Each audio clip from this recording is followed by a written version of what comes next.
Zurück zu den amerikanischen Comics und ihren Superhelden. Gegen Mitternacht schlagen Superman, Popeye und Co. in 3 Zeichentrickfilmen zu.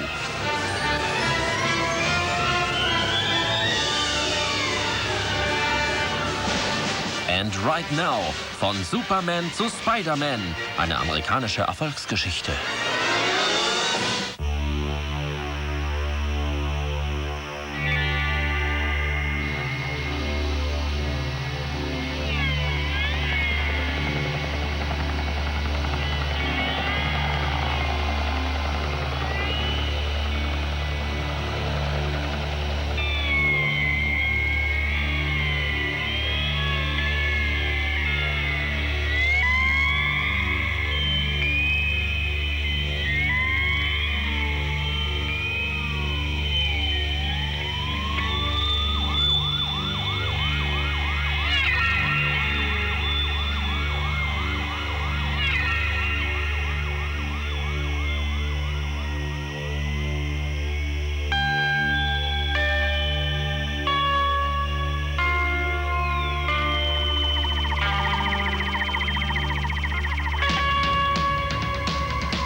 Schon immer haben uns die großen amerikanischen Städte durch ihre in jeder Hinsicht unvorstellbare Größe fasziniert.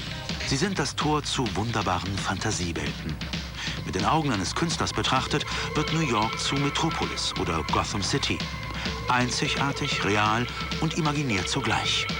Ein Platz für Superhelden.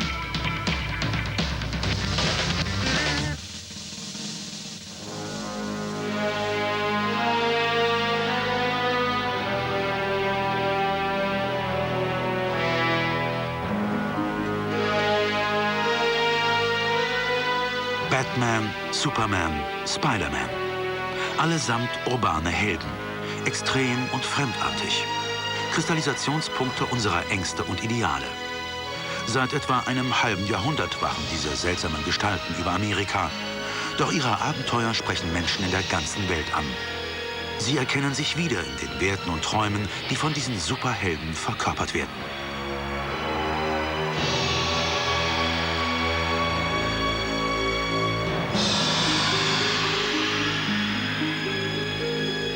I think the difference between a hero and a superhero is obviously in the word super.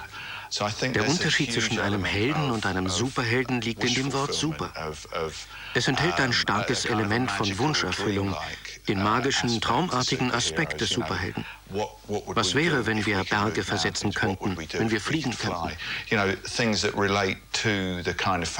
Solche Fantasien haben die Menschen schon sehr, sehr lange. Vielleicht hätten die Griechen oder frühe Zivilisationen so ähnlich über ihre Götter gesprochen. Wesen mit menschlicher Gestalt, die den Menschen jedoch auf irgendeine Weise überlegen waren. Superior to human being.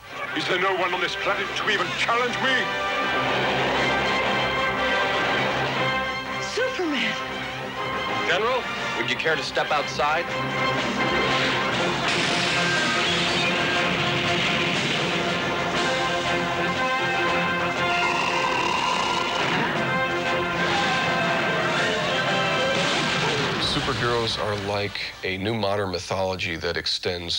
Superhelden verkörpern eine neue, moderne Mythologie, die alle Genres umfasst. Kriminalstück, Science-Fiction, Märchen, Sage. Das alles kommt im Superhelden zusammen. Das ist eines seiner wichtigsten Merkmale. Und das ist es auch, was die Leute vor allem anzieht. Und natürlich der Umstand, dass die Superhelden in unserer modernen Welt angesiedelt sind. Wir können davon ausgehen, dass der Präsident in Supermans Welt derselbe ist wie unser Präsident. Dass dieselben Fernsehshows laufen, dieselbe Popmusik gespielt wird. Es existieren parallel die gleichen Dinge.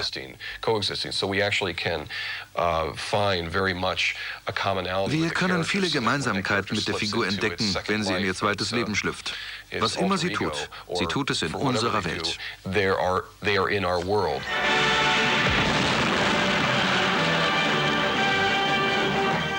big one's just as strong as Superman.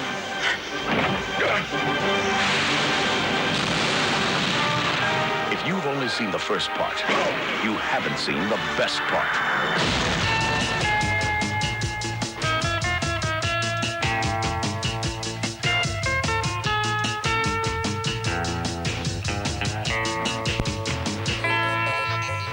Die Geschichte dieser Superhelden ist eng mit der Geschichte eines speziellen Mediums verbunden, des amerikanischen Comichefts. Seit ihrer Entstehung gegen Ende der 30er Jahre bieten diese farbig gedruckten Magazine die Bühne für ihre Abenteuer und haben alle Entwicklungsphasen der Gattung mitgemacht.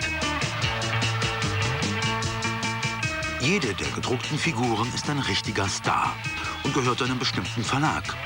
Ganz so wie die Filmstars, die in Hollywoods Glanzzeit bei den großen Studios unter Vertrag standen. Die mächtigsten Firmen sind weiterhin die mittlerweile berühmten DC Comics und Marvel Comics.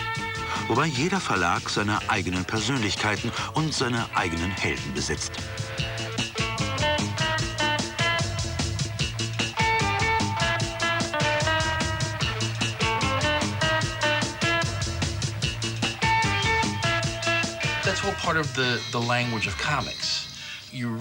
Das gehört alles zur Sprache der Comics. Du liest den Comic, siehst diesen Typen mit seinem Umhang und diesem rot-blauen Outfit und es ist vorbei mit der Ungläubigkeit. Das gehört zu Supermans Welt. Es ist normal.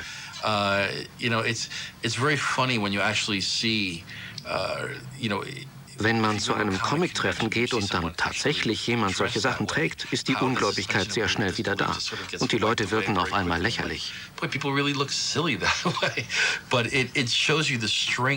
Daran zeigt sich, wie stark der Glaube des Lesers ist, wenn er sagt, hier ist es normal, hier laufen die Leute die ganze Zeit mit Umhängen rum. Das ist völlig in Ordnung. Aber das gilt für alle großen Fantasy-Werke. Bei einem Superman-Comic denkt niemand darüber nach, warum er immer diesen Umhang trägt, der sogar in geschlossenen Räumen hinter ihm herweht. Es gehört zu dieser Welt und darum akzeptieren es die Leser. Denn, wie ein Broadway-Regisseur einmal sagte, die Leute wollen dich lieben. Sie wollen, dass es ihnen gefällt.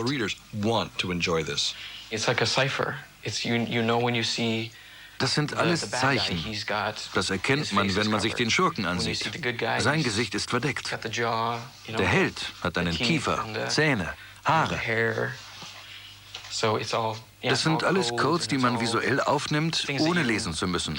Man weiß sofort, das ist der Gute und das ist der Böse. Shazam!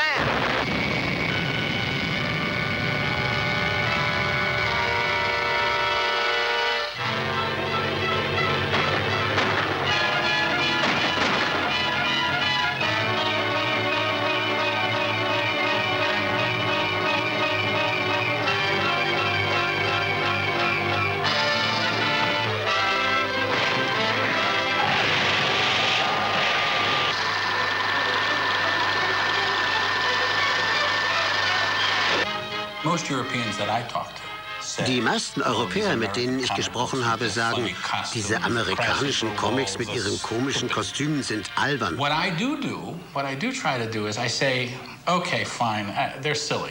Ich versuche zu sagen, okay, sie sind albern. Aber lass uns nur mal kurz annehmen, dass es wirklich geschieht. Und lass uns das Spiel mitspielen, wie einen Traum oder eine Fantasie.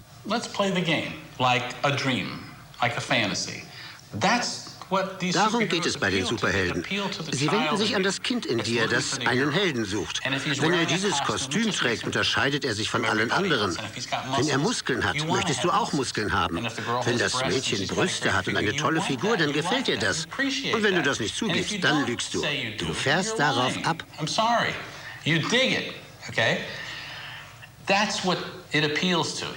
das ist auch die Absicht. Wenn man eine ernsthafte Geschichte will, geht man anders an die Sache ran. Alles ist möglich. Für mich drücken Comics die Seite meiner Persönlichkeit aus, die Fantasien mag.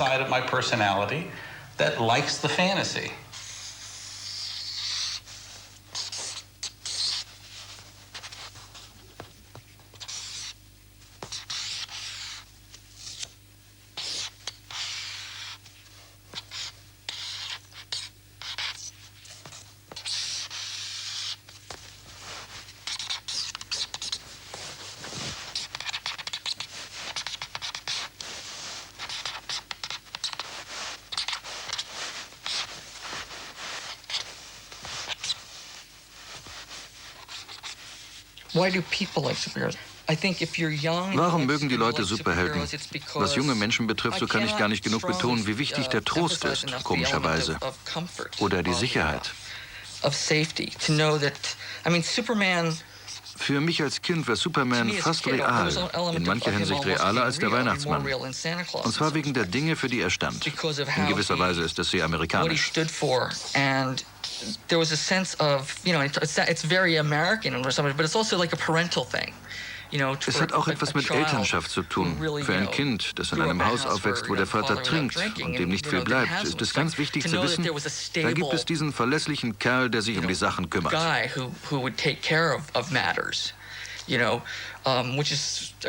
war einer der Gründe, warum ich mit den Comics anfing. Ich wollte auf dem Papier eine Welt schaffen, die ich kontrollieren konnte.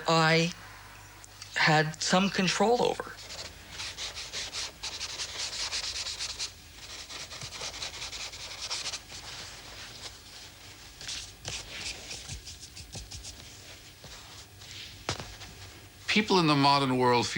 Die Menschen in der modernen Welt fühlen sich zunehmend machtlos. Wir leben in einer Welt, auf die wir keinen direkten Einfluss zu haben scheinen, die außer Kontrolle ist. Es ist nicht klar, wer die Verantwortung trägt. Ein Superheld erscheint und wir wissen, wer die Verantwortung trägt. Man braucht diese Art Helden, um wieder persönliche Macht zu erlangen.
I think it's no accident that the best superhero stories take place in an urban setting.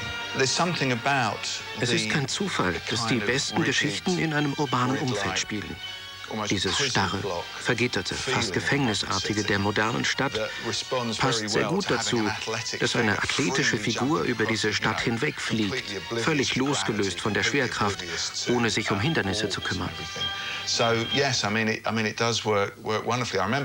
Als ich zum ersten Mal nach New York kam, fand ich es ganz sensationell, über Lower Manhattan zu schauen und all die runden Wasserspeicher auf den Dächern zu sehen, genauso wie Steve Ditko sie in Spider-Man gezeichnet hatte. Ich dachte, das ist so eindrucksvoll und es ist echt.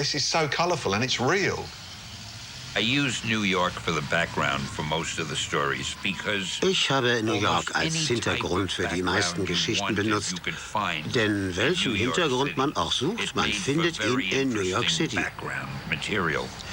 Außerdem habe ich in New York gelebt. Da war es leicht, authentisch zu sein. Ich konnte sagen, wo etwas geschah, und das stimmte, weil ich die Gegend kannte. Stan und seine Kollegen schauten einfach aus dem Fenster. Sie lebten alle in New York. Kann man sich eine bessere Szenerie vorstellen? Wenn Spider-Man sich über die Häuser schwingt, hier gibt es genug davon. Wenn man sich die Hochhäuser als natürliche Umwelt vorstellt, dann hätte man Schluchten und Täler. Auf Straßenniveau fühlt man sich eingeschlossen, aber darüber ist der freie Raum. Und die Superhelden fliegen über die Begrenzungen der Stadt hinaus in den Himmel.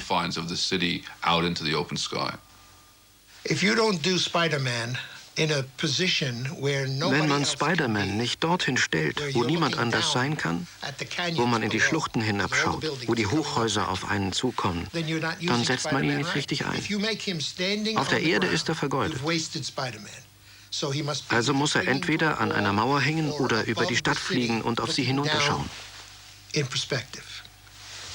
So you make the best use of the character. Whenever I do Spider-Man, Wenn ich Spider-Man zeichne, hole ich ihn so oft wie möglich von den Füßen. Ich hänge ihn kopfüber, hänge ihn an eine Wand, lasse ihn baumeln. Das gehört zu den Tricks. It's one of the tricks.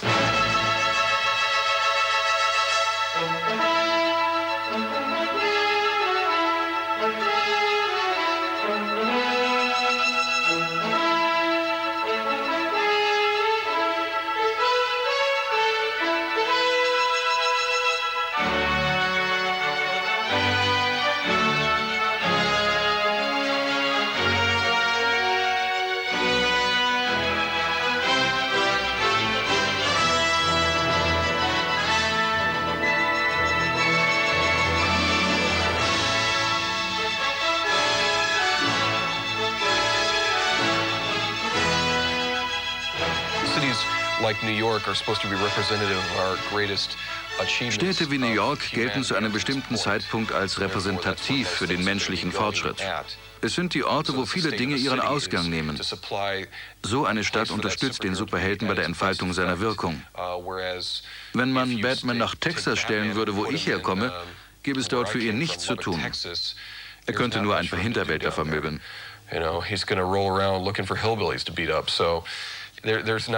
Es ist daher wenig sinnvoll, solche urbanen Helden aus unserer entwickelten städtischen Gesellschaft herauszunehmen. Superhelden erscheinen ein wenig fehl am Platz, wenn man sie aufs Land versetzt. Superheroes seem out of place when you take them out into the middle of the countryside.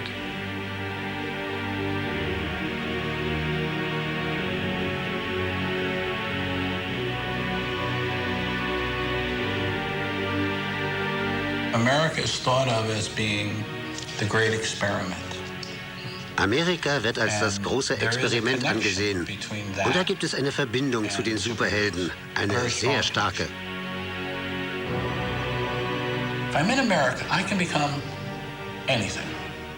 In Amerika kann ich alles werden. Volksvertreter, Präsident, alles. Eine sehr optimistische, sehr heldenhafte, sehr idealistische und sehr dumme Vorstellung. Alles zusammen.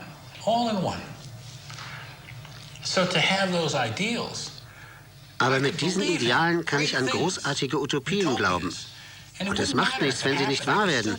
Denn ich kann immer noch sagen, sie haben dieses großartige Experiment gestartet. Schaut her, wie gut es funktioniert. I think that people like superheroes. Menschen mögen Superhelden. Um im besten Sinne des Wortes über Amerika zu sprechen, die Demokratie, das erreichte Niveau an Gerechtigkeit. Nicht so sehr den American Way of Life, aber die Meinungsfreiheit, die den Totalitarismus gestoppt hat. Anstand, das Gute, das siegen wird.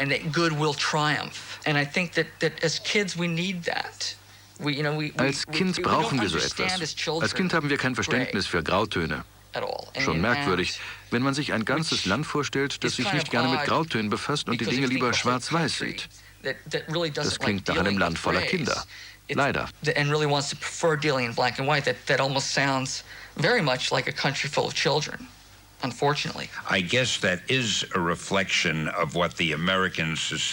Das Ganze ist ein Spiegelbild. So möchte die amerikanische Gesellschaft gerne sein.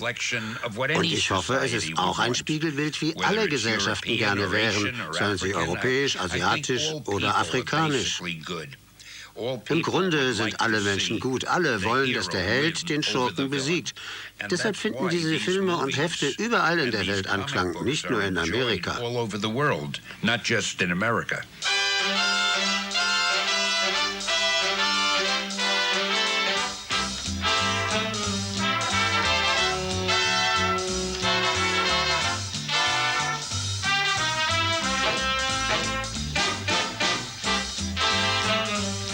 Is the most popular comic strip character in the newspapers today? I give up. It's Superman. You mean our guest tonight is Superman? No, not Superman. Our guest tonight is the man who originated Superman. He has written all of Superman's exploits since this idol of millions made his first public appearance. He's Mr. Jerry Siegel. Good evening, Mr. Siegel. Good evening. So you are the man behind Superman, Mr. Siegel. No, I'm just one of the men. I write the situations and the dialogue. And the strip is drawn by my collaborator, Joe Shuster. How old are you? 25. And how long have you and Mr. Shuster been working on your high-voltage Robin Hood? We started about 8 years ago, but Superman has been in print only the past 2 years. Well, what caused the delay? It took us 6 years to sell Superman. He was turned down by almost every comic editor in the country.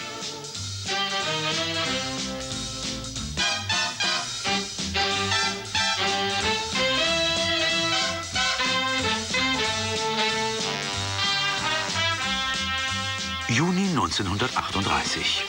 Das amerikanische Publikum entdeckt den Mann, der zum berühmtesten seiner Superhelden werden wird. Auf dem Cover der allerersten Ausgabe von Action Comics stemmt Superman ein Auto mit bloßen Händen. Ein Meilenstein. I remember the first Superman story that came out. Ich erinnere mich an die erste Superman-Geschichte. Auf dem Titelblatt sah man, wie er ein Auto hochhob. Das war total verblüffend. Stell dir vor, ich könnte ein Auto hochheben. Und als ich anfing zu lesen, verstand ich, oder vielmehr fühlte ich, dass das möglich war. Selbst in dieser ursprünglichen rohen Form war Superman jemand, den ich erkannte und von dem ich spürte, dass er lebte. Das machte es so aufregend. Eine solche Figur schien existieren zu können. Superman war der Superheld, der einen gewaltigen Einfluss auf mich hatte, dem ich mich irgendwie verwandt fühlte.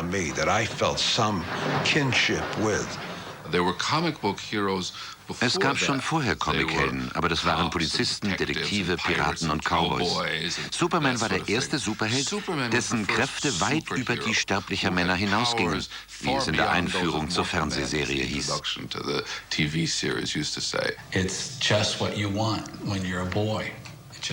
Das ist genau das, was man sich als Junge wünscht. Superman wollte ich sein, über Hochhäuser springen. Es war etwas völlig Neues. Heute kommen einem die Superhelden nicht merkwürdig vor. Damals war es die merkwürdigste Sache der Welt, ein Kostüm zu tragen und zu fliegen. Es ergab überhaupt keinen Sinn. Und trotzdem haben sie es gemacht und 1 Million Hefte verkauft.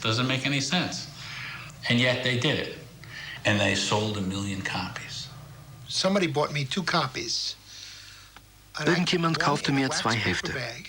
Eins legte ich in eine Tüte aus Wachspapier, um es zu schützen. Ich war damals meiner Zeit weit voraus. Das andere habe ich abgepaust, bis das Papier durchgescheuert war. Auf dünnes, weißes Papier, immer wieder Superman. Ich könnte es im Schlaf. Yes, it's Superman. Young America's stalwart idol, whose astounding exploits are responsible for the unprecedented monthly sale of 800,000 copies of Action Comics magazine and over 1 million copies of Superman magazine. Hailed from Maine to California as the hero of the hour, Superman appears in 248 daily and Sunday newspapers, is on the air 3 times a week, has been licensed to manufacturers of dolls, games, play suits, raincoats, jigsaw puzzles, chewing gum, candy, balloons, and a host of other products. And beginning in January 1941, will appear in a series of Paramount animated cartoons to be released monthly in 4,000 motion picture theaters throughout the United States. Faster than a speeding bullet, more powerful than a locomotive, able to leap tall buildings at a single bound, this amazing stranger from the planet Krypton, the Man of Steel, Superman. Empowered with X-ray vision, possessing remarkable physical strength, Superman fights a never-ending battle for truth and justice, disguised as a mild-mannered newspaper reporter, Clark Kent.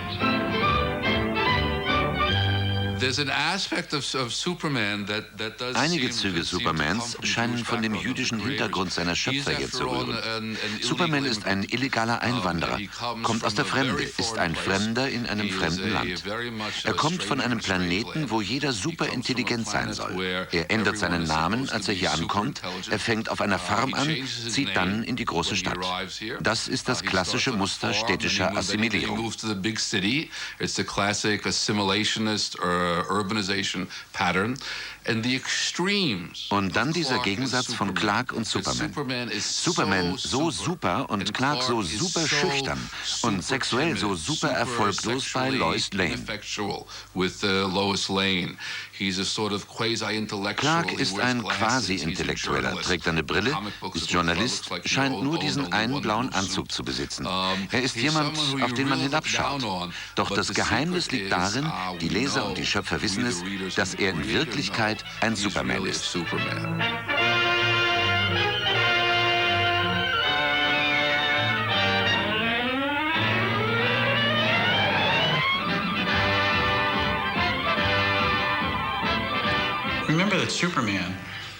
Man darf nicht vergessen, dass Superman von 2 jüdischen Jungs in Cleveland, Ohio geschaffen wurde. Wem sonst sollte ein Held wie Superman gelingen, von einem anderen Planeten, aus einer fernen Kultur?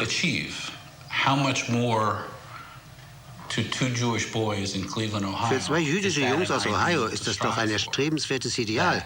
Egal wer du bist, selbst wenn du von einem fremden Planeten kommst, du kannst ein Superman werden. Es scheint perfekt zu passen, dass seine Schöpfer 2 jüdische Jungs in Ohio waren. Unmittelbar danach erschienen weitere Superhelden. Sie verbreiteten sich explosionsartig auf dem amerikanischen Markt. Auf Superman folgte Batman, Wonder Woman, Flash, Zetra, der Magier und Hawkman. Sie hatten eine grässliche Herkunft und grässliche Geschichten, die zu Markenzeichen wurden. Captain Marvel, Submariner, sie alle. Das geschah innerhalb von 2-3 Jahren und überschwemmte den Markt. Amerika hatte ein Medium entdeckt. Who had discovered a medium.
Superman is sort of a sky god figure.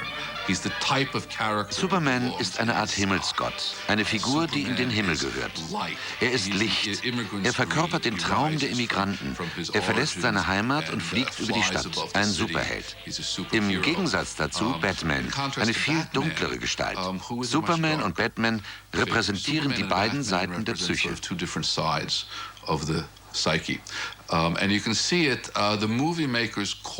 Die Filmemacher haben das verstanden. Wenn im Kino Superman- oder Batman-Filme laufen, muss man gar nicht auf die Leinwand schauen. Man kann sich umdrehen und in den Kinosaal schauen. Bei einem Superman-Film ist das Kino hell, der Himmel ist strahlend blau. Supermans Hort der Einsamkeit ist die Arktis. Dort gibt es Schnee, Kristalle, alles ist leuchtend und hell. Ganz anders Batman-Filme. Wenn man zu spät kommt, findet man nur schwer einen Platz, denn im Kino ist kaum Licht. Alles ist sehr dunkel. So stellen Superman und Batman die verschiedenen Seiten der Seele dar. Opposite sides of the psyche. The Bat!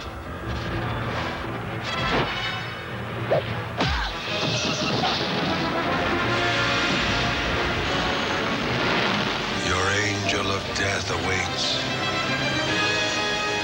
I want you. Can't be too careful with all those weirdos around.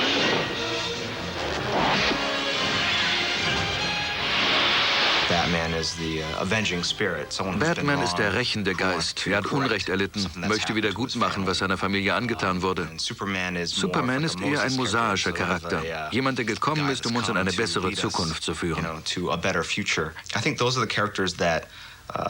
Es sind herausragende Figuren. Jedes Jahr werden viele Charaktere erfunden. Doch ein so langes Leben haben nur diejenigen, die das Menschliche in uns allen ansprechen.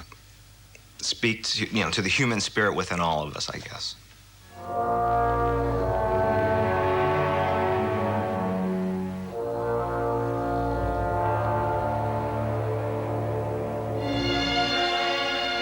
Als der Zeichner Bob Kane Batman erfand, war er gerade 22 Jahre alt. Nachdem Batman den Mord an seinen Eltern mit angesehen hat, erklärt er der Unterwelt von Gotham City den Krieg und gilt schon bald als der größte Detektiv der Welt. Wie sein Vorgänger Superman setzte sich der Ritter der Nacht gleich bei seinem ersten Auftritt durch. Mit der Ausgabe Nummer 27 von Detective Comics im Mai 1939.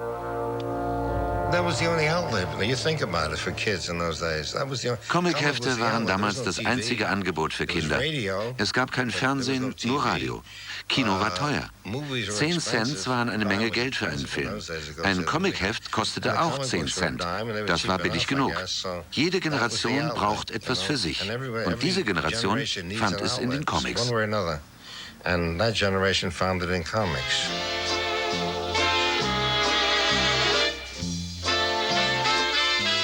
Unter all den innovativen Künstlern, die damals Comics produzierten, nahm das Duo Joe Simon und Jack Kirby einen ganz besonderen Platz ein. Sie saßen im selben Atelier und begannen eine Zusammenarbeit, die 20 Jahre dauern sollte. Sie erschufen zahlreiche Superhelden, so Sandman oder im März 1941 den höchstberühmten Captain America. Captain America war mehr als ein Superheld. Er wurde zum Symbol einer ganzen Nation. Damals wie heute, während unserer gesamten Karriere, haben wir Comics gemacht und über neue Comics nachgedacht. Das ist so wie heute beim Film. Jeder versucht, den nächsten großen Kinohit zu landen. Man versucht es immer wieder und mitunter hat man Erfolg. Occasionally you'll come up with a winner. Simon und Kirby waren das erste große Kreativteam, das individuelle Grenzen überschritt. Siegel und Schuster waren großartig wegen Superman, aber Simon und Kirby waren großartig wegen Simon und Kirby. In der Branche glaubte man, dass sie die Stars hervorbringen konnten, dass sie die interessanteste Arbeit ablieferten. Wo sie auch hinkamen, sie waren die Vorbilder der Comicindustrie und jeder schaute auf sie, wenn es um den nächsten Trend ging. Bei Timely Comics machten sie 10 Folgen von Captain America, dann zogen sie weiter. Und die Autoren, die das dann übernahmen, verbrachten die nächsten 5, 6 Jahre damit, den plumpen Stil zu imitieren, den Simon und Kirby selbst schon längst hinter sich gelassen hatten. That same night, as Captain America once again becomes Steve Rogers, he recalls his deadliest enemy many years ago. And as he tries to sleep, he cannot forget the most hated, the most fiendish face of all, the Red Skull. You fool! The final battle has not been fought. The fruits of victory shall be mine. Then, in his memory, Steve Rogers returns to the fateful day 20 years before when he fought his last battle in the Red Skull's hidden bunker. Destroy him! Don't let him get away! He can't escape me now. Not when I've come so close.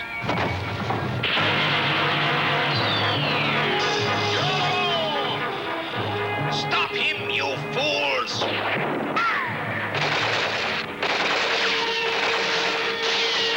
Cursed shield!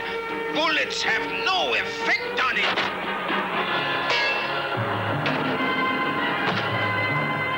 You will never win! You cannot destroy my plan! This will do it! I'll finish you off with this simple hand grenade! I've got to stop him from throwing that grenade. Captain America sollte die Träume von Burschen erfüllen, die in den Krieg zogen. Ich will kein einfacher Soldat sein. Ich will mit einem Fallschirm in Deutschland landen, die Sturmtruppen verprügeln und mir dann Hitler schnappen. Er verkörperte den amerikanischen Patriotismus jener Zeit. I thought that we should have a villain. The villains were very popular at the time. Wir brauchten einen Schurken. Schurken waren zu jener Zeit sehr populär. Bob Kane hatte einige sehr gute in seinen Batman-Comics. Ich dachte, wir könnten vielleicht einen echten Schurken nehmen. Und dann überlegte ich, wer ist der meistgehasste Mensch im Westen? Das war Adolf Hitler. Also startete Captain America mit Hitler als Schurken. Wir gaben dem Ganzen eine ausgesprochen comichafte Ausrichtung. Captain America war die Kontrastfigur zu Adolf Hitler. In den 40er Jahren, als die meisten Figuren entstanden, gab es in der realen Welt einen Schurken, den wir karikieren, den wir in den Comics verwenden konnten. Und wir konnten Charaktere wie Green Lantern oder Spectre gegen Hitler kämpfen lassen. Sie kämpften gegen bestimmte Soldaten aus einer bestimmten Nation und ließen ihrer Wut freien Lauf. They would put out books using the characters. Sie brachten Hefte mit diesen Figuren heraus, setzten sie gegen die Deutschen ein, verkauften sogar Kriegsanleihen. Die Figuren wurden für diesen Zweck benutzt und offensichtlich mit Erfolg. Ich erinnere mich an ein Bild von Superman mit diesem Vogel auf dem Arm. Kauft Kriegsanleihen. Sie haben viel für die Regierung getan. So they did a lot of work for the government.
Es ging nicht so sehr um die Rettung der Welt, als vielmehr um Patriotismus.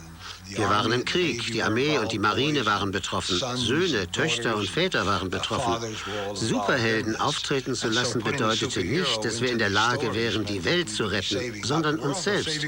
Das war der wesentliche Effekt, so habe ich es jedenfalls empfunden. Die Comicindustrie der 40er Jahre stand unter dem Eindruck des Zweiten Weltkriegs.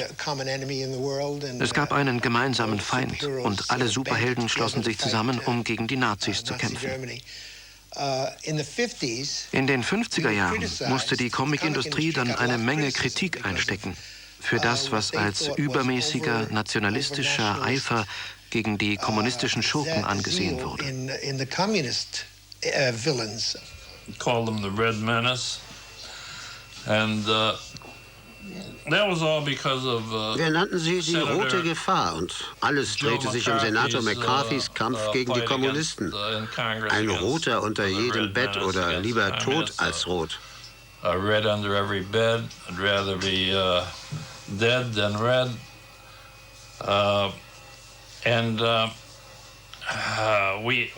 Wir dachten, das wären die neuen Schurken in Amerika, gegen die die patriotischen Helden kämpfen sollten.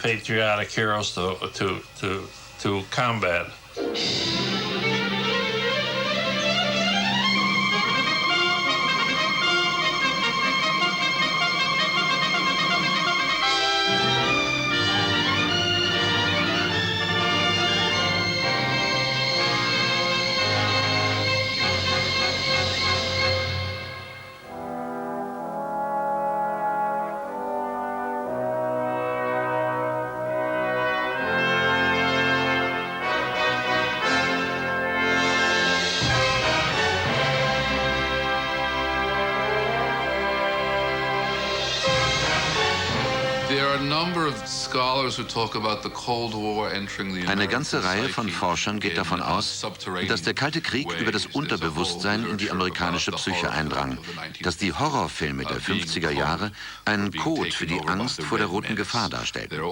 Es gab Angriffe von fremden Planeten oder aus dem All oder die klassische Invasion der Leichenräuber, wo Außerirdische in die Köpfe von guten amerikanischen Bürgern eindrangen. Das war natürlich eine Metapher für das, was man als kommunistische Gehirnwäsche bezeichnet. Als die Amerikaner die Kommunisten angriffen, war das ein großer Spaß. Sie griffen auch die Comics an. Irgendwie wurde eine Verbindung zwischen Comics und Verbrechen hergestellt, zwischen Comics und Auflehnung gegen die Autorität, Comics und Gewalt. Es gab einen Senator namens Keith Alpha, der Präsident werden wollte. Er brauchte ein Thema und griff sich die Comics heraus. So wie sie es heute mit Filmen machen. Gewalt schadet Kindern und schuld daran sollten die Comics sein. Wir wurden von allen Seiten angegriffen, im Radio, in den Zeitungen, jeder griff uns an. Und dieser Keith Alpha sagte, Kinder werden durch Comics getötet.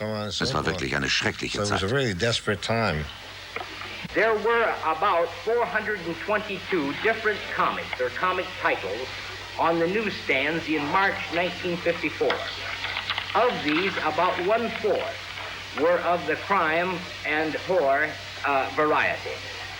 To what extent, in other words, do these appeal to the children to a greater or less degree than the kind that we're all more familiar with, the harmless comic strip?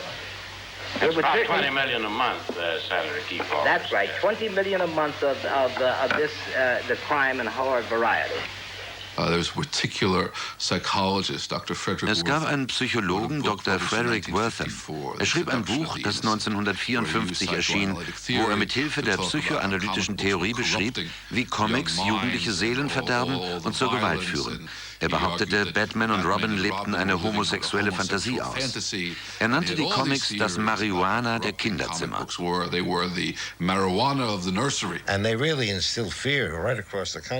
Überall im Land erzeugten sie ein Klima der Angst. Die Grossisten warfen die Comics aus dem Angebot und wir glaubten nicht, dass die Branche überleben würde. Also setzten sich die Verleger zusammen und stellten einen Kodex zur Selbstkontrolle auf. Sie dachten, das würde die Meute besänftigen. Sie wollten jede einzelne Seite prüfen und die Dinge herausnehmen, die sie für unverantwortlich hielten. Wir mussten uns an die Regeln halten und wir taten es.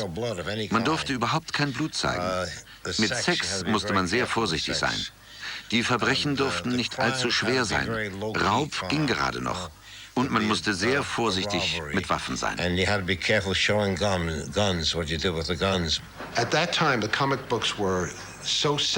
Zu jener Zeit waren die Comics total in der Schusslinie. Sie wurden für die verwendeten Stoffe angegriffen und das betraf jeden, die Verleger, die Grossisten, jeden in der ganzen Kette. Wenn der Comic-Code-Aufkleber nicht auf dem Heft klebte, wurde es nicht vertrieben.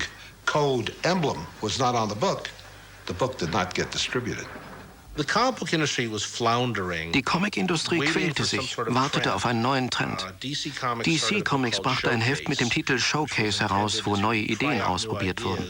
Der Subtext dieser Comics lautete, wir wissen nicht, was wir tun sollen. Es gab Hefte über Fernsehstars, es gab Cartoons. Sie versuchten alles Mögliche und warteten auf einen Erfolg, der eine neue Richtung weisen würde. Superheroes were put aside except for Batman and Superman and Wonder Woman. Die Superhelden wurden beiseite gestellt, bis auf Batman, Superman und Wonder Woman. Es blieben nur die sauberen Helden übrig. Als Kunststudent in Amerika, der daran dachte, Comiczeichner zu werden, wuchs ich im Vakuum einer sterbenden Comic-Szene auf. Sie verwelkte und ging dahin. Die Helden meiner Kindheit verschwanden. The heroes of my youth were disappearing.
then at DC Comics, they decided to do The Flash. Bei DC Comics entschied man sich dann für The Flash und Green Lantern. Und wir, die die Entwicklung aufmerksam verfolgten und wie Schwämme alles aufsaugten, sahen die Superhelden vor einem Comeback. Wir konnten es kaum glauben. Das war doch nicht möglich.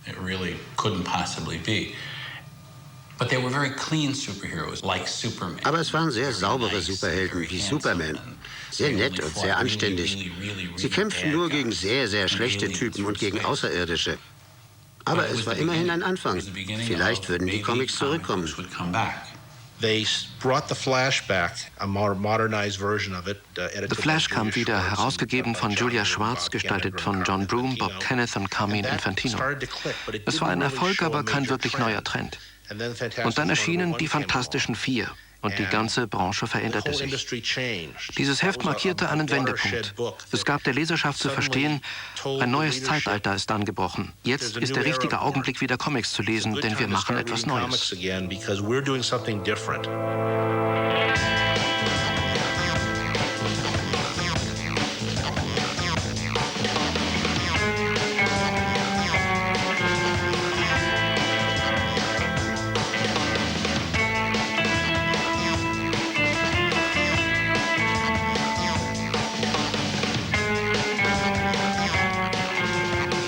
Mit dem Auftauchen der Fantastischen Vier 1961 begann die Zusammenarbeit zwischen dem Zeichner Jack Kirby und dem Texter Stan Lee, dem neuen Szenaristen von Timely Comics. Mit ihrer Arbeit für diesen Verlag erweckten Kirby und Lee die großen Superhelden des Goldenen Zeitalters wieder zum Leben und schufen eine Vielzahl neuer, außerordentlich erfolgreicher Figuren. Vom unglaublichen Hulk bis zu den X-Men. The books sold very well. Die Hefte verkauften sich sehr gut. Wir brachten einen völlig neuartigen Geschichtentypus heraus und hatten ganz neue Fans. Deshalb fand ich, wir sollten der Firma einen neuen Namen geben. Und das war dann Marvel Comics.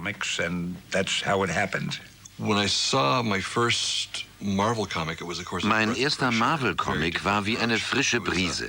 Schwungvoller, schneller, bunter. Die Figuren nahmen sich selbst nicht mehr so ernst.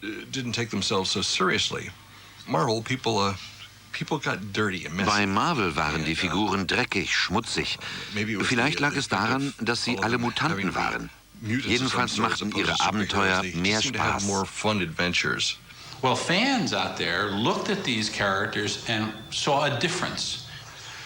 Die Fans schauten sich die Abenteuer an und bemerkten den Unterschied. DC Comics brachte strahlende neue Helden, alles hell, alles hübsch, nur gute Taten. Marvel Comics machte die Monster zu Helden. Und plötzlich gab es völlig andere Superhelden.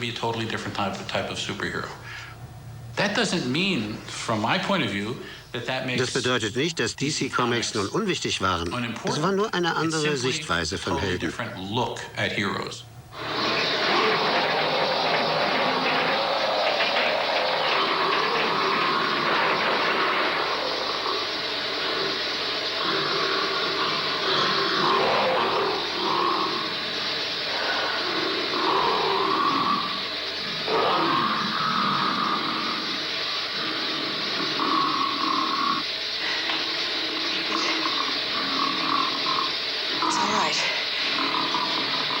Easy. That's it. Nobody's gonna hurt you. It's okay. It's okay. That's it. Can you understand me? Can you understand me? Can you speak? In den späten 50ern und frühen 60ern hatten die meisten Superhelden diese alberne Herkunft. Sie waren durch Unfälle oder so einen Unfug wie Gammastrahlen entstanden. Sie wurden von Leuten geschaffen, die nicht wussten, was Gammastrahlen sind, doch in der Geschichte hörte sich das gut an. Damals wurde das Publikum mit Meldungen über Atomversuche und Unfälle überschüttet und irgendwie akzeptierten sie das Konzept. Ja, Gammastrahlen können auch Superhelden hervorbringen.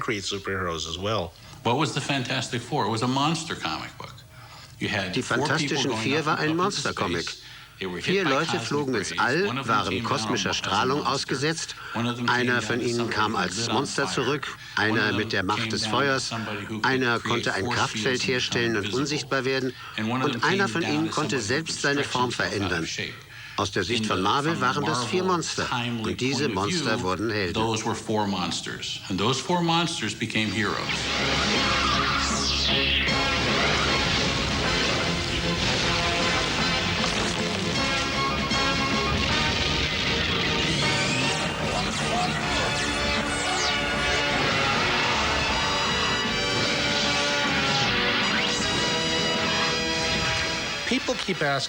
Die Leute fragen immer, wie war die Arbeitsteilung im Team von Stan Lee und Jack Kirby?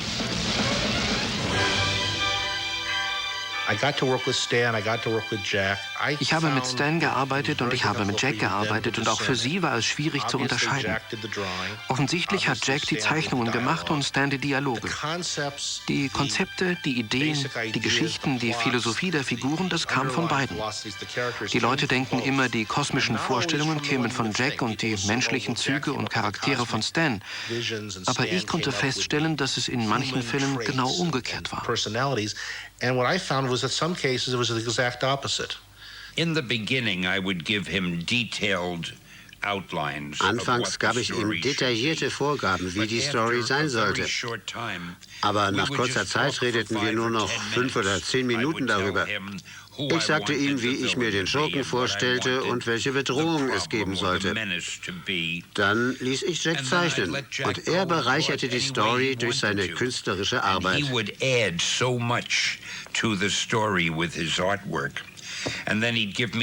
Dann gab er mir die Zeichnungen zurück und ich fügte die Dialoge ein und die Schriften.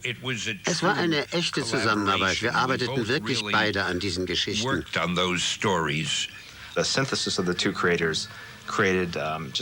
Die Verbindung dieser beiden Künstler brachte eine erstaunliche Anzahl von Figuren und Schauplätzen hervor. Stan entwickelte gemeinsam mit Jack eine Arbeitsmethode, eine Art Marvel-Methode, bei der ein Texter eine Geschichte skizziert, die der Zeichner frei interpretiert und für die der Texter dann die Dialoge schreibt. So arbeitet heute die halbe Branche.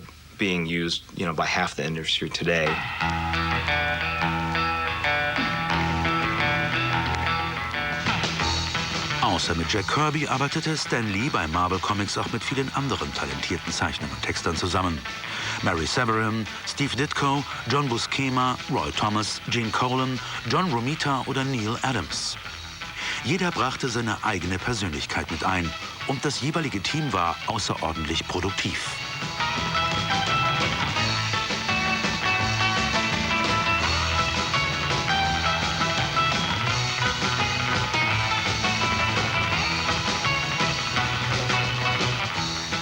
Daredevil, Spider-Man, Doctor Strange, Iron Man. Die Kette der neuen Serien reißt nicht ab. Stan Lee passt die Geschichten der Welt seiner jungen Leser an. Und sehr bald fühlen sich die Heranwachsenden der 60er Jahre von den Problemen dieser neuartigen Helden angesprochen. Sei es, was ihre persönliche Entwicklung betrifft oder ihre Integration in die Gesellschaft.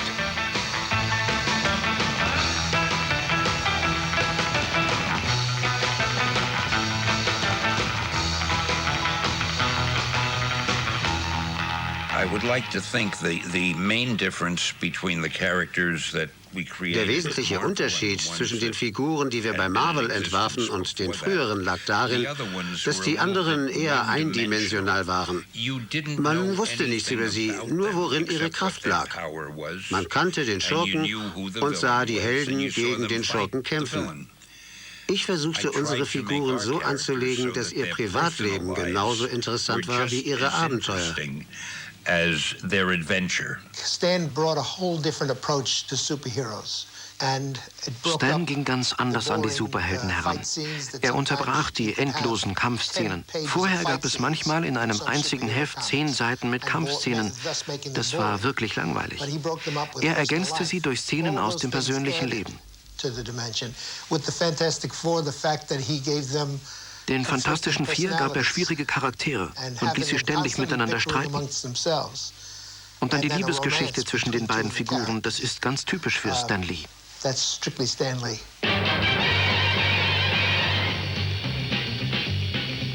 Spider-Man, Spider-Man does whatever a spider can. Spins a web any size, catches thieves just like flies. Look out, here comes the Spider-Man. Is he strong? Listen, bud, he's got radioactive blood. Can he swing from a thread? Take a look overhead. Hey there goes the Spider-Man. In the chill of night, at the scene of a crime, like a streak of light, he arrives just in time. Spider-Man, Spider-Man, friendly neighborhood Spider-Man. Wealth and fame, he's ignored. Action is his reward to him. Life is a great big hang-up. Wherever there's a hang-up, you'll find the Spider-Man. I think Spider-Man probably turned out to be the Spider-Man war wohl die realistischste unserer Figuren. Soweit ich weiß, gab es vorher keinen Superhelden im Teenageralter. Teenager standen sonst immer dem Superhelden zur Seite. Aber ich wollte den Teenager selbst zum Helden machen. Und ich gab ihm all die Probleme, die die meisten Teenager haben. Er macht sich Sorgen um seine Zukunft, um seine Familie, um Verabredungen mit Mädchen.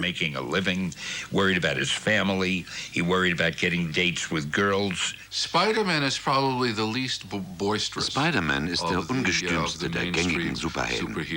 Er ist kein unverwundbarer Superman, keine dunkle Figur wie Batman. Er ist mehr oder weniger normal, ein Typ voller Ängste, der eine Freundin gebrauchen könnte.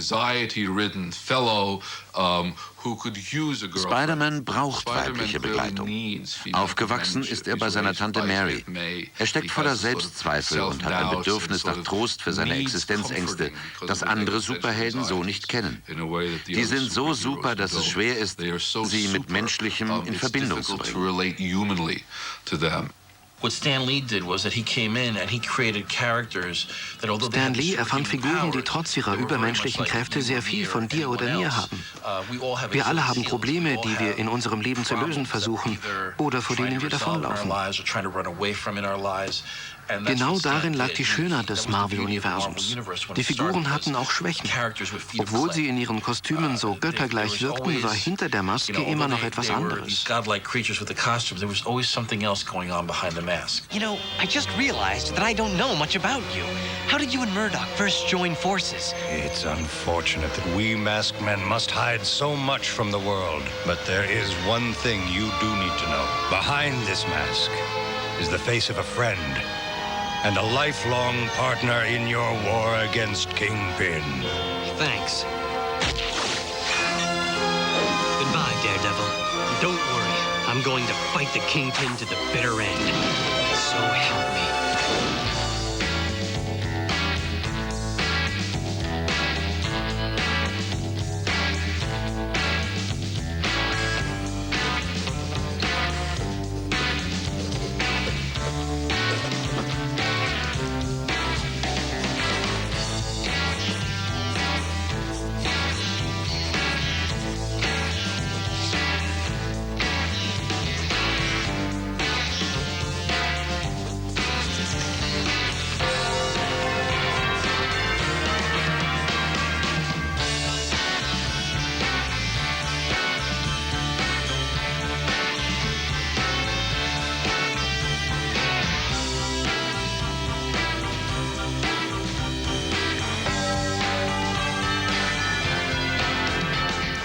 Stan generally imposes on artists to use Stan nutzte die Fähigkeit der Zeichner, Geschichten zu erzählen und sparte dadurch Zeit.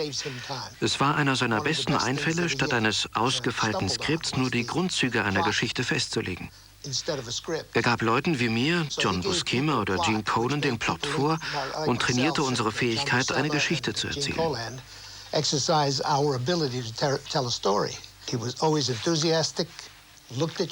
Er war immer begeistert. Er schaute sich die Seiten aufmerksam an und normalerweise war das Feedback sehr positiv. Er wollte, dass wir die Figuren nach der gängigen Mode kleiden. Junge Männer sollten das tragen, was junge Männer tragen, wenn sie zur Schule oder zur Arbeit gehen. Er sagte, das Schlimmste ist, wenn es wie ein 10 Jahre alter Comic aussieht. Also versuchten wir immer aktuell zu bleiben.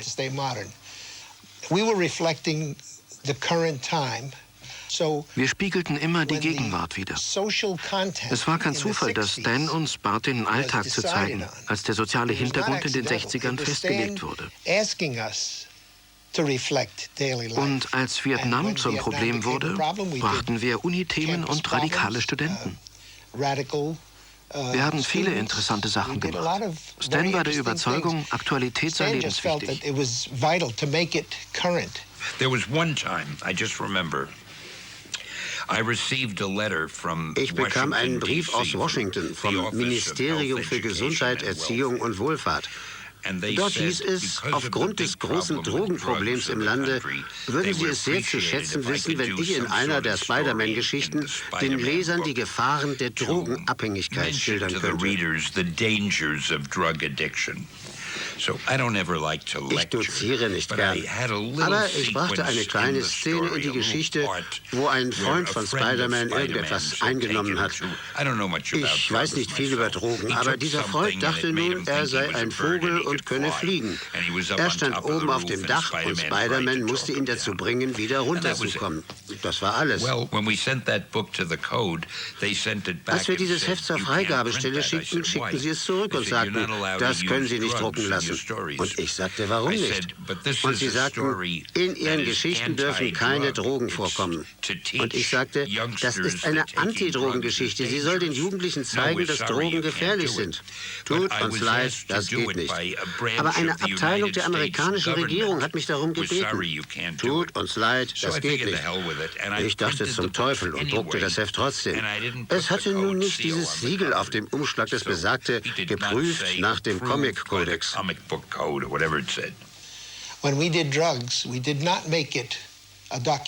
Das Thema Drogen behandelten wir nicht dokumentarisch, sondern zeigten das menschliche Drama, wie Drogen den Charakter beeinflussen können. Wir machten es wie immer. Wir versüßten die Pille mit etwas Honig. Erst kam die Unterhaltung und an zweiter Stelle die Botschaft.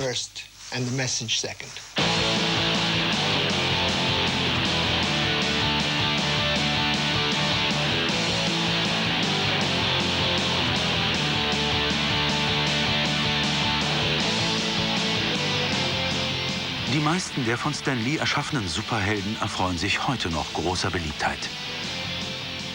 Sie erscheinen in rund 75 Ländern, wurden in 25 Sprachen übersetzt und sind weiterhin äußerst erfolgreich.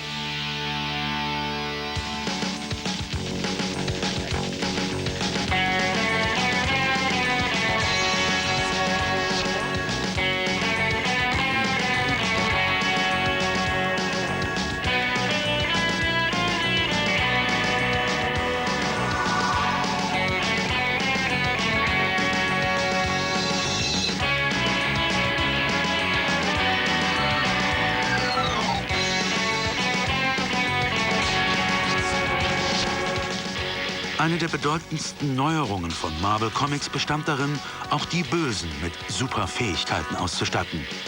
Früher bekämpften die Superhelden hauptsächlich verrückt gewordene Wissenschaftler, Gangster, Roboter oder Monster aus dem All. Marvels Schurken waren supermächtig. Sie waren das perfekte Gegenstück zu den Helden, ihr böser Zwilling. Das Böse wurde als notwendiger Widerpart des Guten akzeptiert.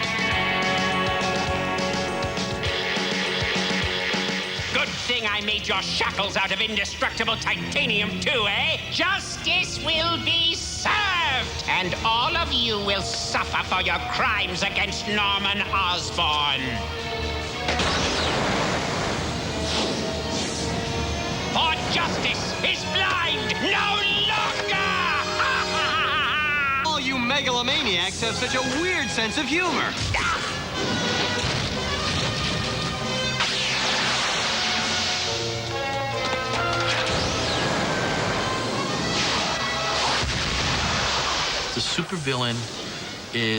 Der Superschurke ist in vielerlei Hinsicht fast identisch mit dem Superhelden.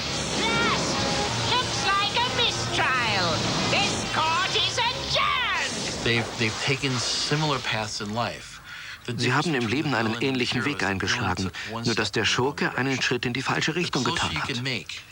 Je näher der Schurke dem Helden ist, desto wirkungsvoller ist er. Um ehrlich zu sein, was die Geschichte ausmacht, das ist der Schurke. It takes a short time to create a hero. Ein Held ist schnell erfunden. Wenn man den Helden hat, ist er fertig. Aber an den Bösen muss man laufend arbeiten. Jeden Monat braucht man einen neuen. Und falls der Alte wiederkommt, muss es einen neuen Aspekt geben. Er muss ein neues Ziel haben und anders vorgehen. Ich habe immer die meiste Zeit mit den Bösen verbracht. So I always spent most of my time working on the villains. A good hero is only a good hero. Ein guter Held kann nur ein guter Held sein, wenn er einen guten Schurken hat. Es liegt in der Natur von Helden, dass der Schurke ihnen ebenbürtig sein muss. Je mehr Helden erfunden werden, desto mehr Schurken werden erfunden. Der traurigste Held ist derjenige, der keinen guten Schurken hat. Welche Figuren mag man? Ich mag Batman, weil er gute Schurken hat. It's the yin-yang, you have to have strength in both. And in fact, es ist das Prinzip von Yin und Yang. Man braucht beide Kräfte. In der Tat ist es schwieriger, einen guten Schurken zu schaffen, als einen guten Helden. Ein guter Schurke muss sehr glaubwürdig und gleichzeitig sehr böse sein. Und er muss auch ein bisschen Sympathie wecken. Je mehr Menschen eine Beziehung mit dem Schurken eingehen und sich sagen können, ich würde das nicht tun, desto besser ist die Figur. Wenn man sich die letzten 40 Jahre von Marvel und DC anschaut, kann man die großartigen Schurken an einer Hand abzählen.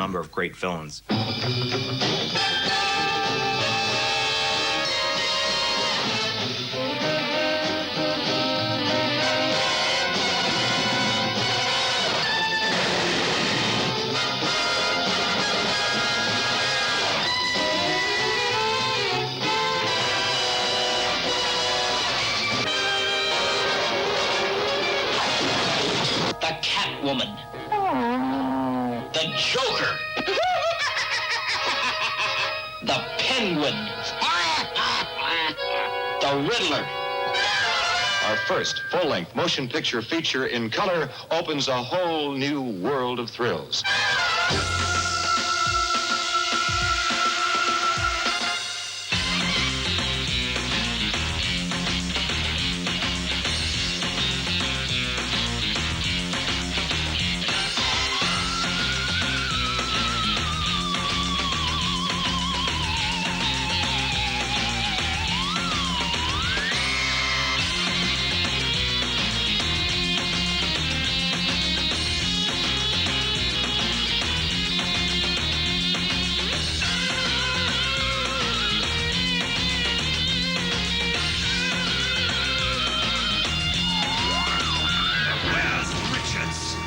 Who is this meddlesome fool who fights for them?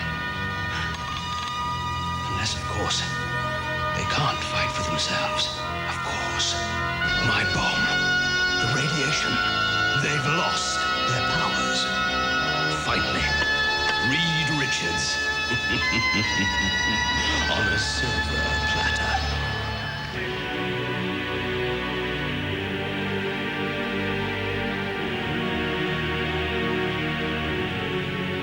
Dr. Doom was something Stan Lee could get his An teeth Dr. Doom konnte Stan Lee sich verbeißen. Ein großartiger Schurke. Victor Von Doom war Wissenschaftler. Bei einer Explosion wurde sein Gesicht zerstört, wie beim Phantom der Oper. Er trug eine eiserne Maske. Unmöglich, eine solche Figur nicht zu mögen. Dr. Doom is the greatest villain, probably, maybe Galactus. Dr. Doom ist wahrscheinlich der beste Schurke, aber vielleicht ist Galactus noch besser. Man denke nur an seine Größe, seine Kraft.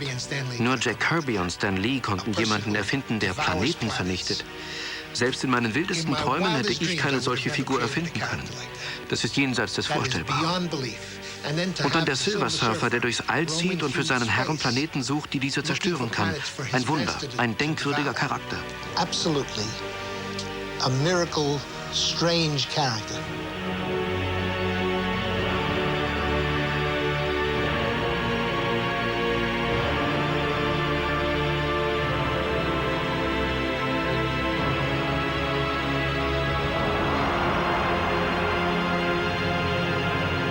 Jack Kirby's imagination stands alone.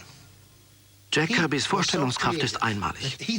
Er schmiss mehr gute Ideen weg, als die meisten Leute in ihrem Leben je haben. Wenn er überhaupt jemals etwas wegwarf. Doch er vergaß mehr gute Ideen, als die meisten Leute je haben. Jack Kirby war der kreativste Mensch, den ich kenne. Was die Superhelden-Comics betrifft, so war er ein Genie. Er revolutionierte sie. Wir alle haben von ihm gelernt.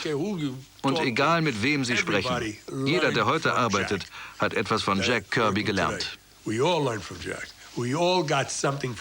Jack was very prolific. He was very different.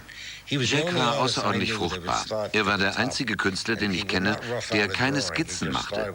Er fing einfach oben an und beendete die Zeichnung. Ich könnte das nie. Und er war extrem schnell. Und er war anders. Das gilt wohl für die meisten brillanten Menschen.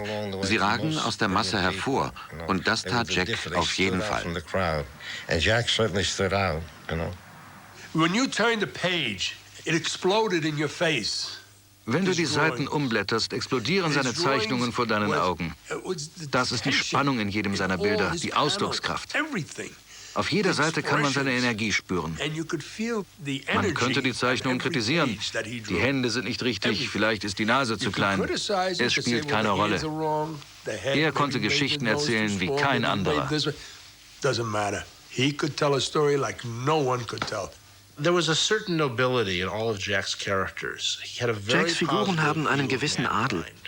Er hatte ein sehr positives Bild von der Menschheit. Darüber geriet er sogar manchmal in Streit mit anderen Comicautoren, die ein viel negativeres Bild hatten.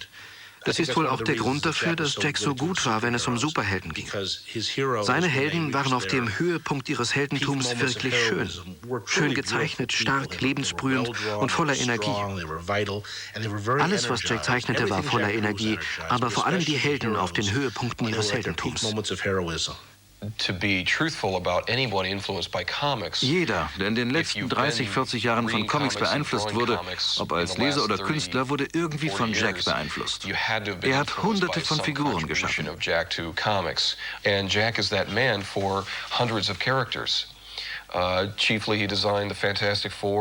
Er erfand die Fantastischen Vier, Captain America, Iron Man, Hulk, die X-Men, Demon.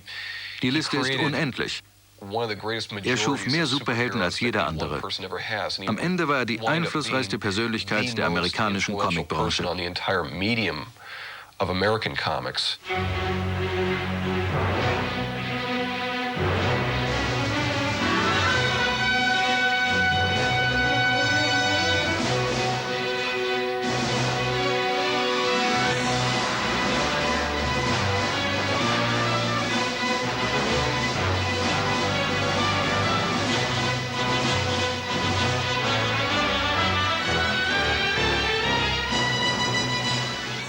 Die Superhelden der amerikanischen Comics haben es verstanden, sich als Charaktere zu entwickeln, sich anzupassen und zu wachsen.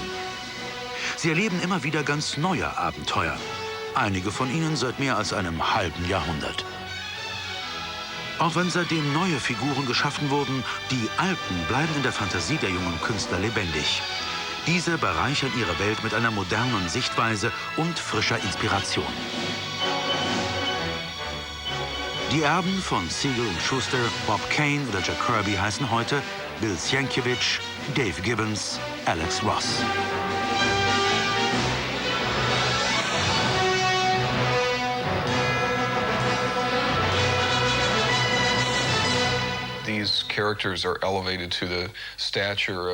Diese Figuren haben Kultstatus erreicht. Sie sind natürlich nicht meine Götter, aber wenn man eine Parallele zieht zu früheren Zeiten, als die Leute viel Zeit damit verbrachten, Bilder von Jesus und den Heiligen zu malen, dann kann man eine ähnliche Einstellung gegenüber dem Sujet erkennen. Es gibt diesen Respekt. Und ich habe auch Respekt gegenüber dem, was die ursprünglichen Schöpfer im Sinn hatten, als sie diese Figuren schufen.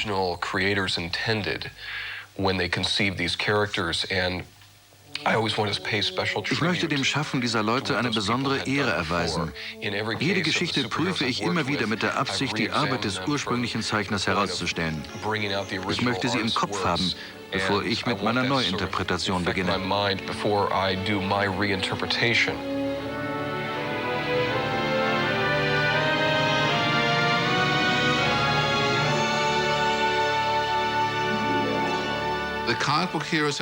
Die Comichelden konnten so lange überdauern, weil sie sich ständig selbst neu erfinden. Das gehört zu ihrem Status als Mythos.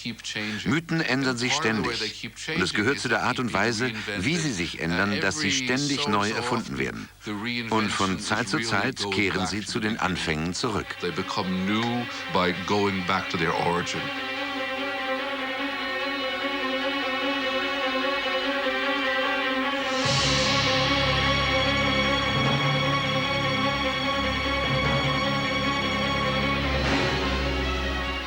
Obwohl die großen Superhelden ihre ursprüngliche Essenz bewahrt haben, hat sich ihr Aussehen im Laufe der Jahre dramatisch verändert, um der jeweiligen Zeit zu entsprechen.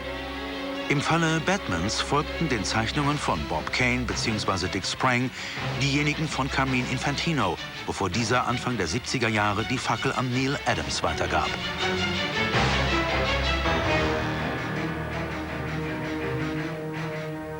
Dann kamen Interpretationen von Frank Miller, Brian Bolland und zahlreichen anderen.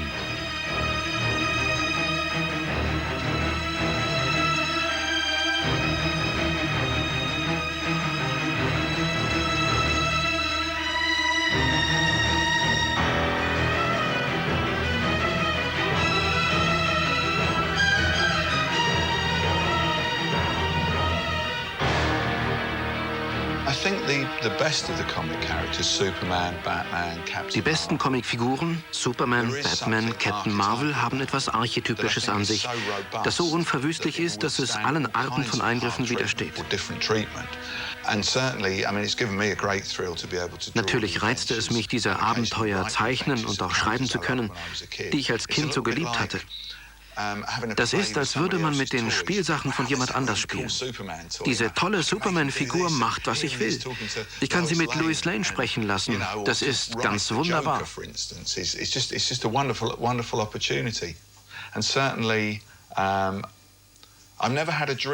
Ich habe nie von Superman oder Batman geträumt. Aber ich hatte immer das Gefühl, sie zu kennen, so ähnlich wie im Traum. Wenn man für Superman oder Batman schreibt, weiß man, was sie sagen oder tun würden. Manchmal hast du einen Einfall, aber dann denkst du, nein, das würde Superman nie machen. Sie haben tatsächlich ein eigenes Leben entwickelt.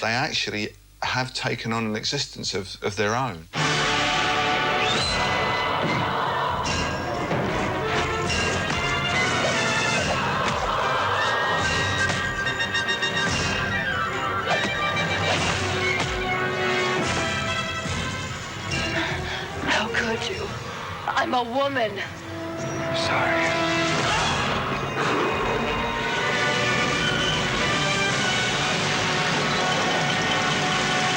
Gotta fly.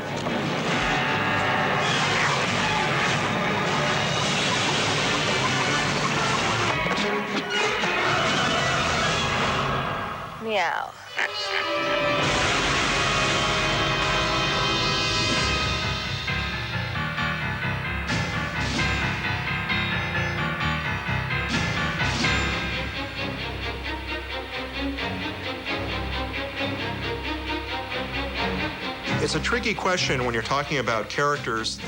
Es ist eine heikle Sache, wenn Figuren von verschiedenen Generationen geboren wurden und nun einer Firma gehören. Du gehst dahin, machst eine tolle Batman-Geschichte und die gehört dann der Firma. Wenn dir das gefällt, großartig. Generationen von Comicautoren, Illustratoren und Animatoren hätten sich nach einer solchen Chance verzehrt. Ich möchte Superman machen, ich will eine Joker-Geschichte erzählen, eine Aquaman-Geschichte, was auch immer. Es ist toll, falls man unter solchen Bedingungen arbeiten will. Come in and work under those terms, welcome to have you, and come on in. But Aber Comics entwickeln sich weiter. Du kannst eine Weile bei dem Zirkus mitmachen, aber er zieht weiter. Und entweder du ziehst mit oder nicht. Und so sehr ich Batman mag oder andere Figuren in seinem Universum, einige habe ich ja selbst geschaffen, am Ende musste ich zu meinen eigenen Figuren zurückkehren. Denn diese Burschen gehören mir ja nicht. Ich komme nur her, habe meinen Spaß und bringe sie auf den Weg. Come in, have fun and send them on their way. Beyond everything else, it's a business. What we're in is the comic book business is a business. Hinter allem anderen ist es ein Geschäft. Und um das Interesse der Kunden wachzuhalten, musst du ihnen ständig neuen Stoff liefern. Das ganze Sehnen des Lesers, der zum Heft greift, ist darauf ausgerichtet, dass etwas Neues, anderes geschieht. Wenn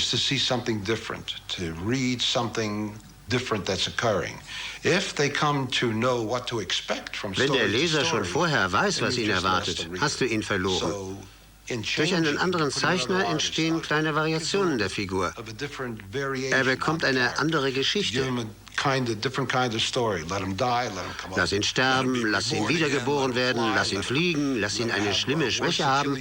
Hauptsache, es gibt Veränderungen. Das versuchen sie immer wieder. Und das ist unser Geschäft.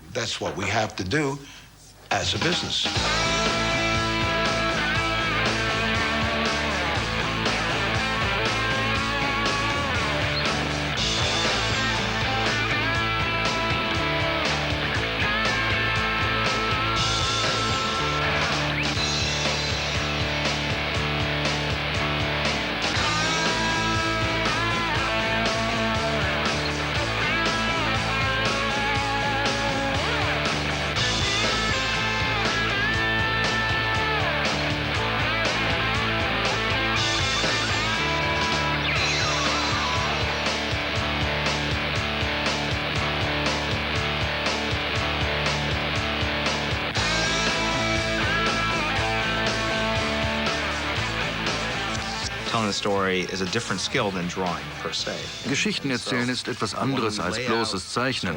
Wenn ich eine Geschichte entwerfe, soll sie aufregend sein, aber nicht verwirrend. Dynamisch, aber nicht übertrieben kompliziert.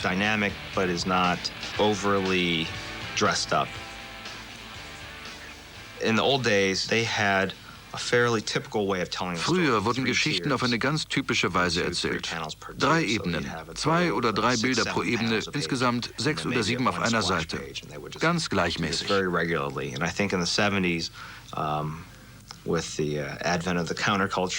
70ern, mit dem Aufkommen der Gegenkultur, gab es in der Grafik, der Werbung, der Illustration mehr Dynamik. Man fing an, Dinge zu verändern.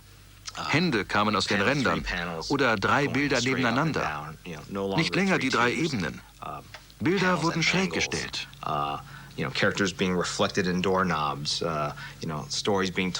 Figuren spiegeln sich in Türdrückern. Häuser spiegeln sich in einer Brille, anstatt das Haus direkt zu zeichnen. Dazu kam in den 80ern der Einfluss von MTV, das unser Verständnis von Geschichten veränderte. Wenn man Natural Born Killers und Vom Winde verweht vergleicht, das sind vollkommen verschiedene Techniken.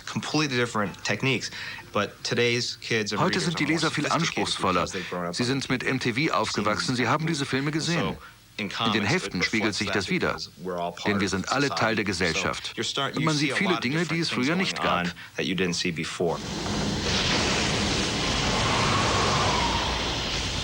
Don't you people ever die!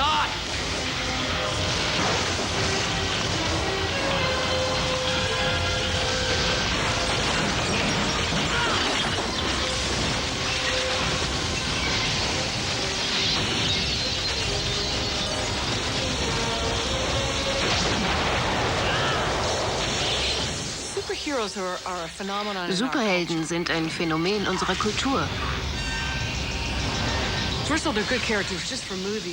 Vor allem sind sie gute Filmfiguren. Wir suchen immer nach neuen Vorlagen für Actionfilme. Das birgt auch Schwierigkeiten, denn die Fans haben eine genaue Vorstellung von ihren Helden. Es war ein Heft und jetzt ist es ein Film. Man kann die Figuren nicht mehr in gelb-blauen Trikotstoff herumlaufen lassen. Das wäre lächerlich. Wir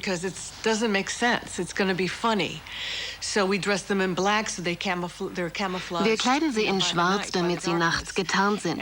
Und wir erklären den Fans, warum wir das tun, damit sie uns das erlauben. Die Stärke der X-Men liegt darin, dass es sie schon seit 35 Jahren gibt. Wir haben ältere Fans, die mit dem Comic aufgewachsen sind, und jüngere, die ihn erst heute entdecken.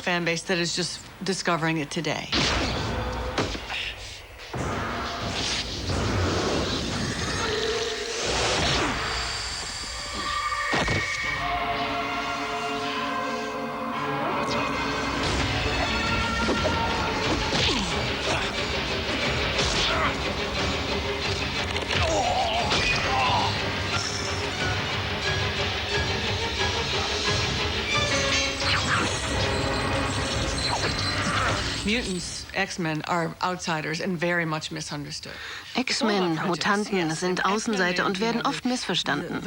Es geht um Vorurteile. Die Welt fürchtet und hasst die X-Men. Dort liegt der Zugang zu diesen Figuren. Wenn die X-Men in die Pubertät kommen, zeigen sich ihre Kräfte. Für ein Kind ist die Pubertät sehr schwierig. Plötzlich verändert sich der Körper. Es geschehen Dinge, die man nicht versteht. Den Mutanten passiert dasselbe. Plötzlich kommen hier Blitze heraus. Mit den X-Men kann man sich identifizieren. They're very identifiable. We need to talk. You see, you and I have something in common. Batman. To destroy Batman, we must first turn him into what he hates the most. Namely us. Maybe this isn't a good time to mention this, but my license has expired.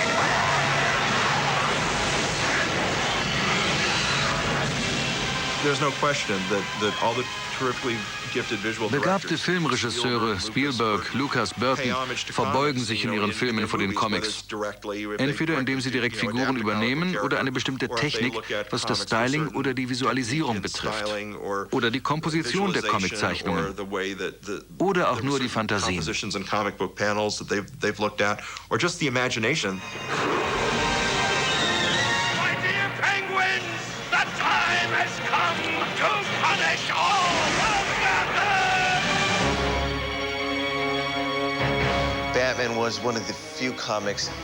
Batman war einer der wenigen Comics, die schon früh ein dunkleres Farbschema hatten. Er war bei weitem mein Lieblingscomic. Ich war empfänglich für die Einsamkeit und diese gewisse Isolation, die Batman umgab. Und mochte ihn unter allen Comicfiguren am liebsten.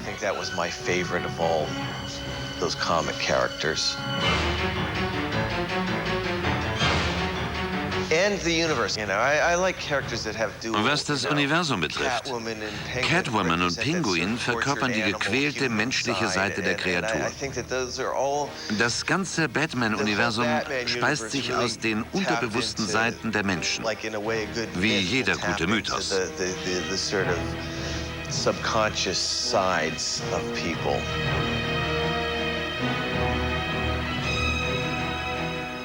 Für mich war Batman die beste Figur und die Schurken waren die besten Schurken. Sie hatten die psychologisch am besten begründeten Profile und trafen den Kern dessen, worum es in Comics geht.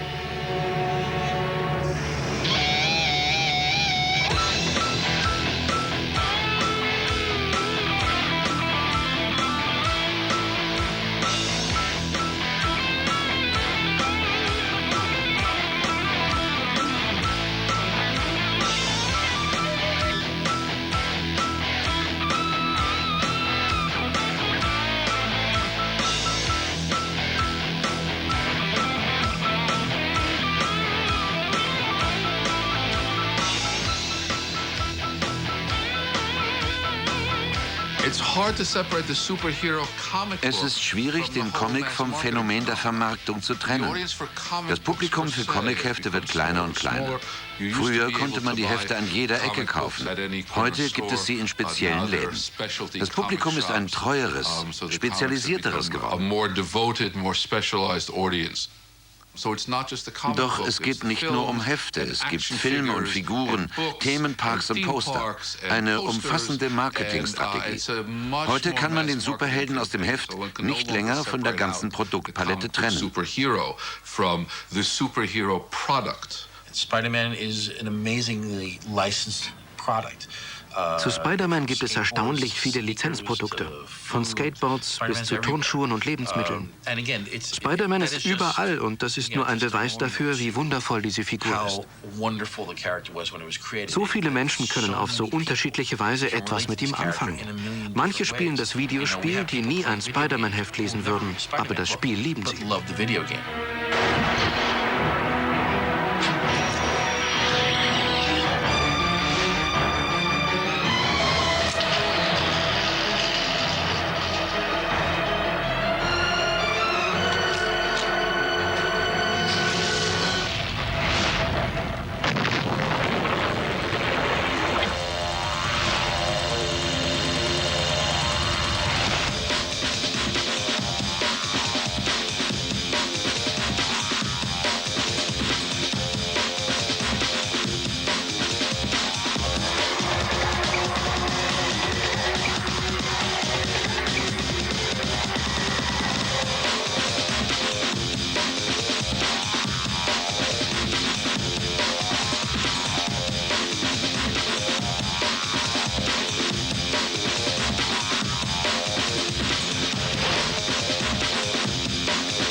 Das Genre hat sich verändert. Die Gewalt wurde offensichtlicher und der Superheld zum Antihelden in einem häufig blutigen Universum. Heute spiegelt das Genre eine Welt, in der sich selbst die Wahrnehmung von Gut und Böse stark verändert hat.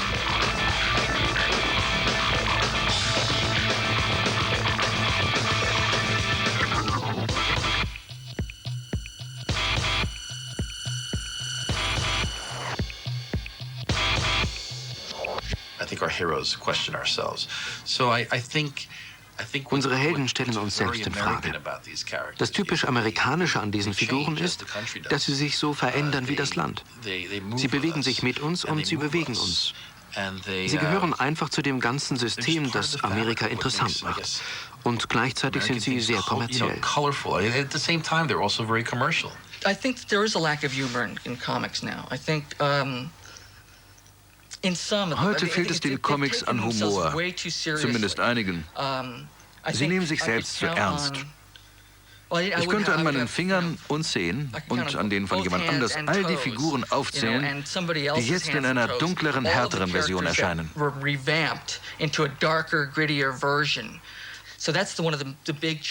Das ist eine der großen Veränderungen im Comic-Bereich. Sie sind allgemein dunkler und härter geworden.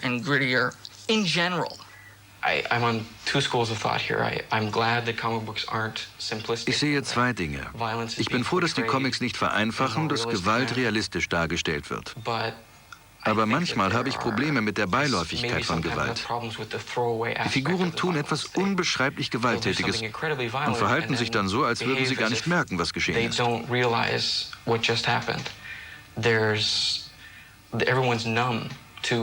Alle sind abgestumpft gegenüber dem, was um sie herum geschieht. Sie sind blutüberströmt. Doch das scheint niemanden zu beunruhigen. Wenn sich die Figuren der Brutalität ihrer Welt etwas bewusster wären, wäre es nicht so eigenartig, diese Gewalt zu erleben.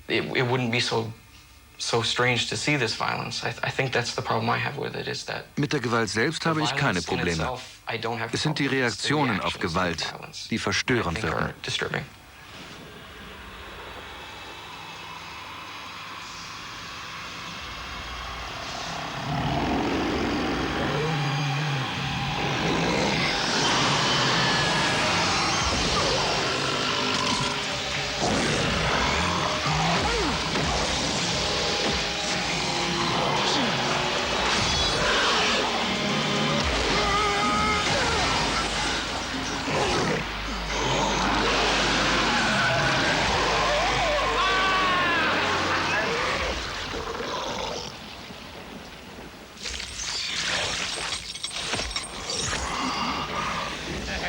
Violator 1, Spotty Boy 0.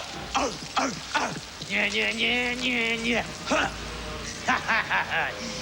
You've been violated, girly man. Huh? I could have killed you like that. Is that a little more surprise than you wanted?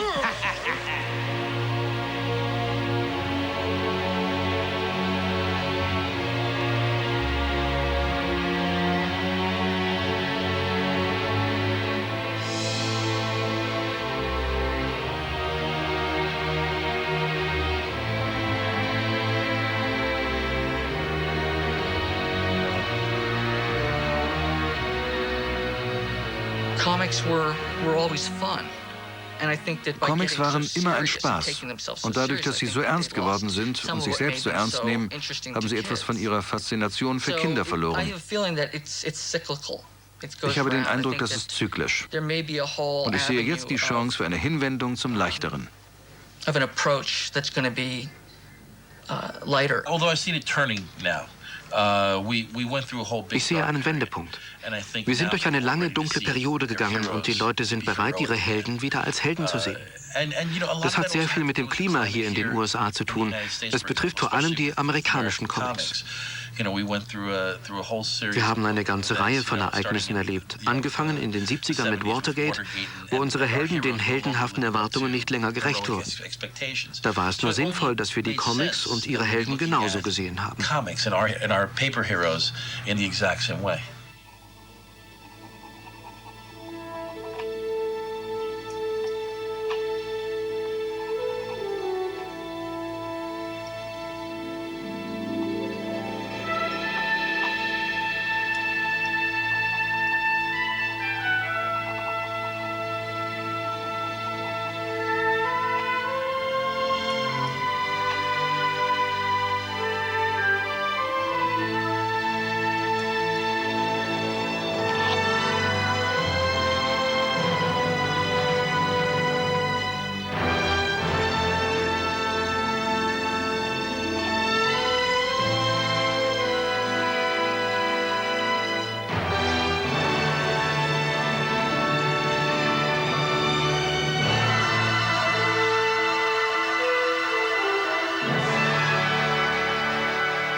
Vorstellungskraft ist eine unserer wichtigsten Eigenschaften und sie sollte genährt werden.